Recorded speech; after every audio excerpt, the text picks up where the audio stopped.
ஏண்டா CSK and MS Dhoni ஃபேனா இருந்தா இந்தியன் டீமுக்கு சப்போர்ட் பண்ண மாட்டோமாடா? நாங்க என்ன உங்கள மாதிரி இந்தியன் டீம் வேற ஐபிஎல் வேறன்னு தெரியாத கூட்டமாடா? தோனி ஐசிசி கப்பா வின் பண்ணிருக்காராம், அதனால அவரை தவிர வேற யாரும் வின் பண்ண கூடாதுன்னு நாங்க நினைக்கிறோமா? வல்லவனுக்கு வல்லவன் வரதாண்டா செய்வான். இப்ப அந்த வல்லவன் ரோஹித் சர்மான்னு எங்களுக்கு தெரியும்டா.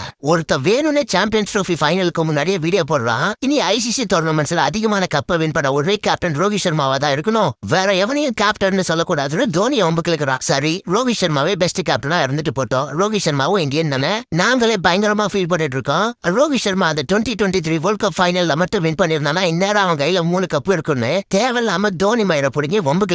நமக்கும் காண்டாகி அவனுங்களை கலாய்க்கணும்னு தான் தோணுது. இவனுங்களால கோலியை கலாய்க்கிற மாதிரி வருமே, அமைதியா இருக்க வேண்டியதா இருக்கு. ஏண்டா அந்த ஆள் இன்டர்நேஷனல் கிரிக்கெட்டை விட்டு போய் 5 வருஷம் ஆகுது. இன்னமும் அந்த ஆளை பத்தி பேசி நீ கதறனா அந்த ஆள் எந்த மாதிரி சமம் பண்ணிட்டு போயிருக்கணும்?